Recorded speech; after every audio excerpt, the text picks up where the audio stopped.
Y ahora estamos con mucha alegría recibiendo a la querida y admirada Marcia Collazo por los caminos de la historia. Hoy Marcia nos había prometido empezar a hablar de Francisco Piria. Hola Marcia, buen día, bienvenida. Hola, buen día para todos. En efecto, ¿no? En efecto, sí, porque te cuento, Ale, que yo estoy escribiendo una novela sobre Francisco Piria, que es de larga tirada porque, bueno, como todo, y es una novela histórica, pero bueno, como novela que es, también tiene su componente ficcional, pero la investigación es interminable, te diría, dado que la figura de Piria recorre muchísimo tiempo de nuestra historia, de nuestra propia historia, y mi intención es justamente contextualizar esa figura en nuestra historia. De manera que, bueno, quien se asoma a esas páginas también se va a asomar a lo que nos ha pasado como pueblo, como sociedad. Acá te tengo Eh, que pedir y un favor, una pista, un consejo.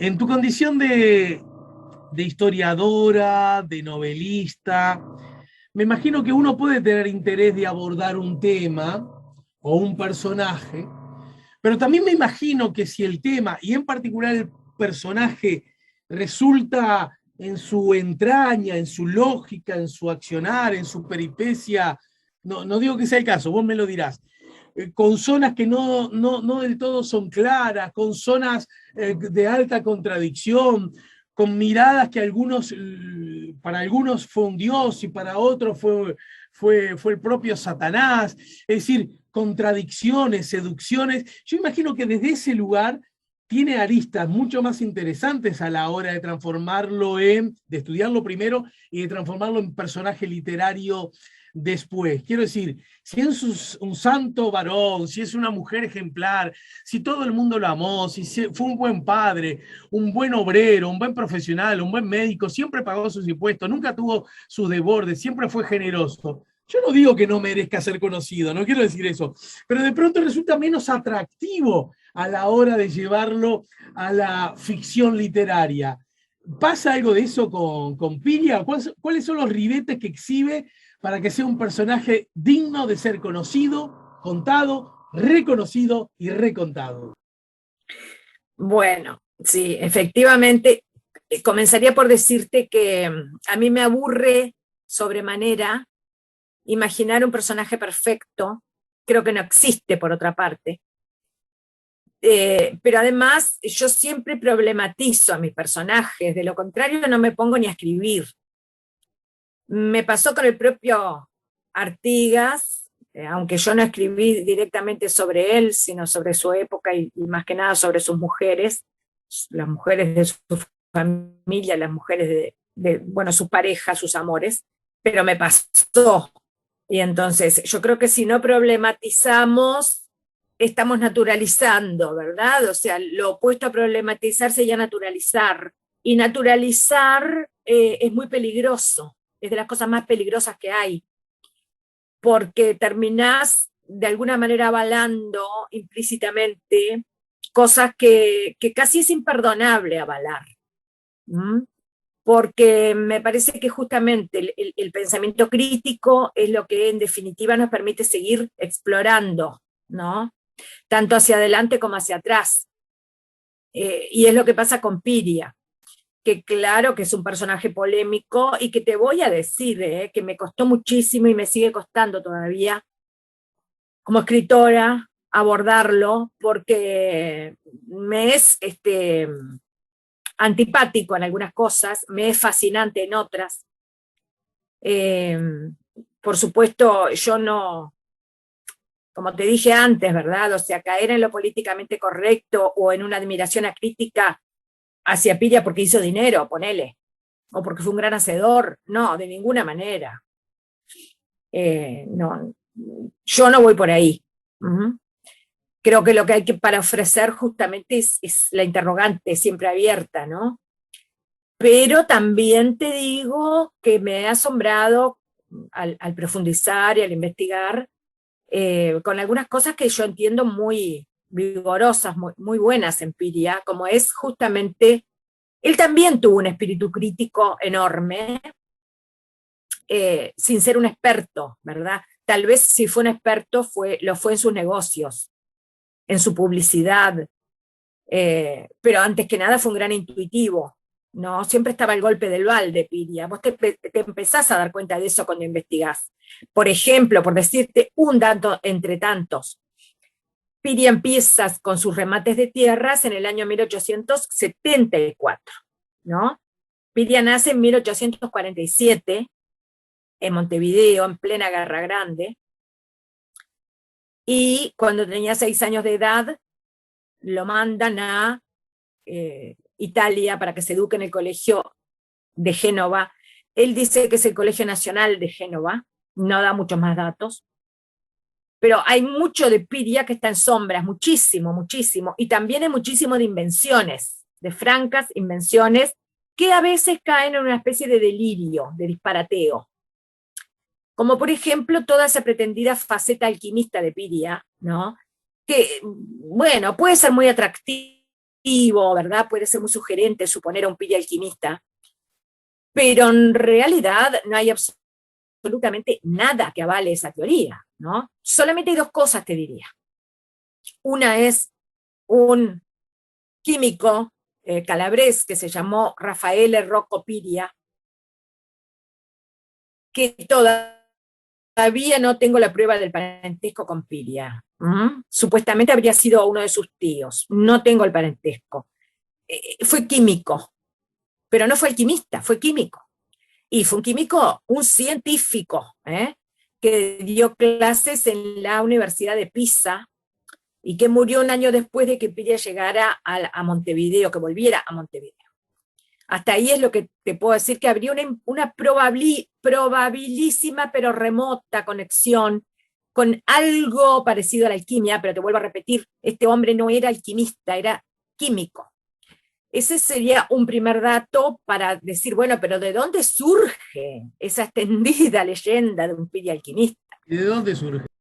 Y bueno, de repente por ese lado, y de repente también por el lado de que Piria se refería a los 4 elementos, ¿no?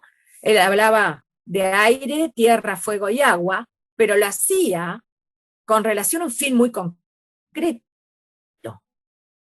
que era promover las bondades para la salud de los pueblos que remató, y en especial de Piriápolis, su balneario. Él siempre se refirió a que vivir en determinados lugares que él remataba era beneficioso para la salud. Entonces habló, y sobre todo lo hizo cuando se refirió a Piriápolis, del aire, los aires puros de Piriápolis, el agua, bueno, la tierra y el fuego, pero ya te digo, querer extraer de eso una especie de Piria alquimista me parece descabellado, ¿no? Así que no. Pero como te decía antes, hay muchas interrogantes aquí. Es más lo que permanece en sombras de Piria que lo que realmente se sabe. Con respecto a esas zonas oscuras, porque después sí, claro que podemos hacer una biografía, podemos hacer una cronología de Piria, ¿verdad? Inclusive. Pero como te decía antes, una gran intuición para los negocios y una gran osadía. Evidentemente este hombre fue un empresario cabal en su personalidad, como te decía antes, el Recreo de las Piedras, que fue el primer remate que realizó, lo hizo justamente en momentos en que se estaba extendiendo la línea de tren hacia Las Piedras, ¿no? O sea que no iba a rematar en el medio de la nada, iba a rematar algo que tuviera posibilidades de crecimiento. Y la única manera más o menos segura de que la gente se sintiera atraída era, bueno, mire, tiene una línea de ferrocarril. Así que siempre, y no va a ser la única vez en que Piria se va a ver vinculado justamente, ¿no? Bueno, voy a fundar un pueblo donde yo sepa que va a haber una línea de ferrocarril. El otro gran ejemplo es Joaquín Suárez, donde Piria puso unas expectativas tal vez demasiado altas, porque él insistió una y otra vez con que Joaquín Suárez iba a ser un gran pueblo del porvenir. Y la historia no lo demostró luego, pero también ahí tuvo sus pujas, incluso tuvo sus pujas con la propia compañía del ferrocarril, ¿no? Y se puede decir que obligó a la compañía a reducir sus tarifas, en una verdadera pulseada en la cual él llegó a decir, y todo esto está documentado porque él lo escribió, él llegó a decir que dejaba sin efecto la fundación del pueblo hasta que la compañía bajara las tarifas del ferrocarril. Y lo logró. Bueno, en realidad, por eso te digo, ahora, claro, es una tarea titánica la de emprender una novela histórica sobre Piria sin caer justamente en una mera cronología de cosas que Piria hizo, porque ya te digo, trasciende su figura concreta para pasar al contexto histórico más amplio, que es un contexto histórico apasionante. En ese mismo año en que él hace su primer remate de Tierras en el Recreo, que también te diría un nombre, le puso un nombre, Piria le ponía nombres a todas las cosas que hacía, que tuvieran que ver con llamar la atención de la gente, y por lo tanto apelaba a cosas conocidas para la gente o llamativas. Por darte algún ejemplo, justamente el recreo. Bueno, ¿qué era un recreo en la época? Los recreos de la época eran lugares de esparcimiento, generalmente al aire libre, y venían desde bastante antes de él, y eran un poco copiados sobre todo de Francia, ¿no? O sea, algo así como una mezcla de paradores con sitios en la naturaleza, donde la gente justamente se pudiera recrear, es decir, descansar y, por qué no, divertirse. Así que bueno, le pone ese nombre porque ya existían otros recreos bastante famosos en sobre todo en nuestra ciudad de Montevideo. Uno justamente había sido fundado por una francesa. Y luego, por nombrar algunas cosas que él apela a cosas que están sonando en el imaginario popular, después que se quema su tienda en el Mercado Viejo, que él funda esa tienda ya por 1866, que es el año en que se casa, ponele un año después de que se casa, que haya fundado esa ¿Qué año, tienda. repetime? Y bueno, él se casa en 1866 con su primera mujer, que fue Magdalena Rodino Crosa. Perdón, Magdalena Rodino. Sí, está bien, sí, Crosa. Y de inmediato abre la tienda en el Mercado Viejo, que fue una tienda modestísima en sus comienzos, pero que él empezó a acumular cosas. La tienda se quema en un gran incendio que hubo en el mercado en 1870. Se puede decir que él perdió todo, porque si bien no se quemó el mercado en su totalidad, justamente la zona donde hubo mayores pérdidas fue esa donde él tenía la tienda.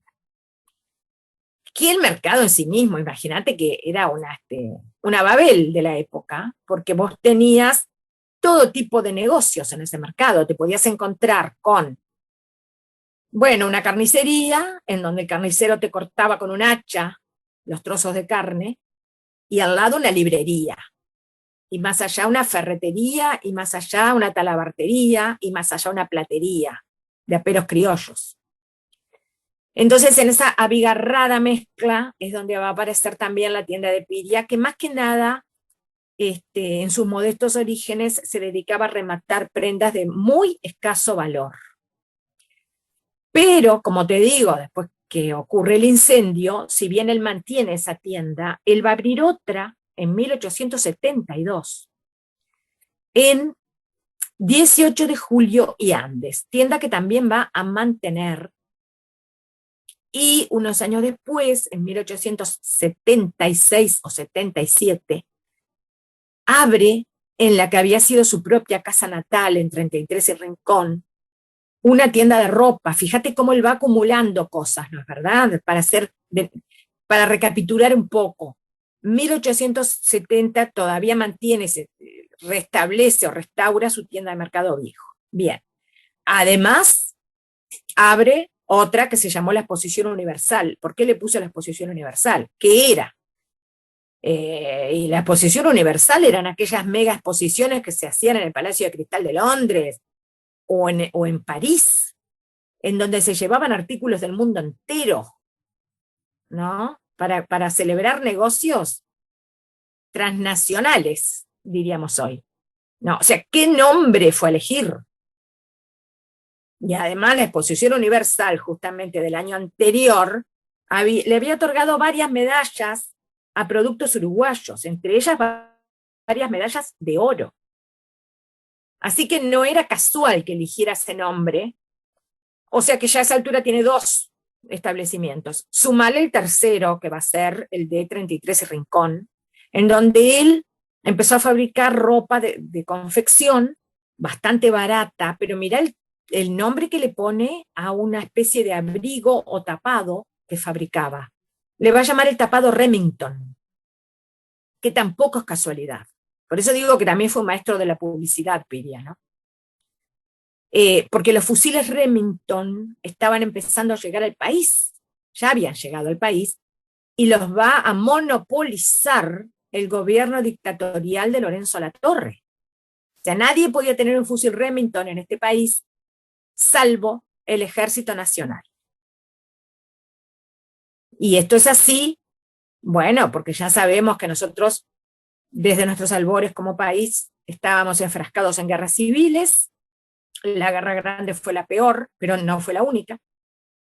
Y cuando llega la dictadura militar, que fue en 1876, que se extiende hasta 1886, ¿verdad?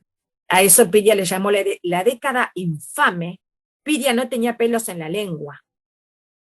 Se despachó de una manera virulenta contra todo lo que te puedas imaginar, Ale. Llegó a decir cosas como que el Ejército Nacional tenía que dejar de existir y que en todo caso los altos cargos de la oficialidad tenían que ser honorarios. Eso llegó a decir, entre muchísimas otras cosas.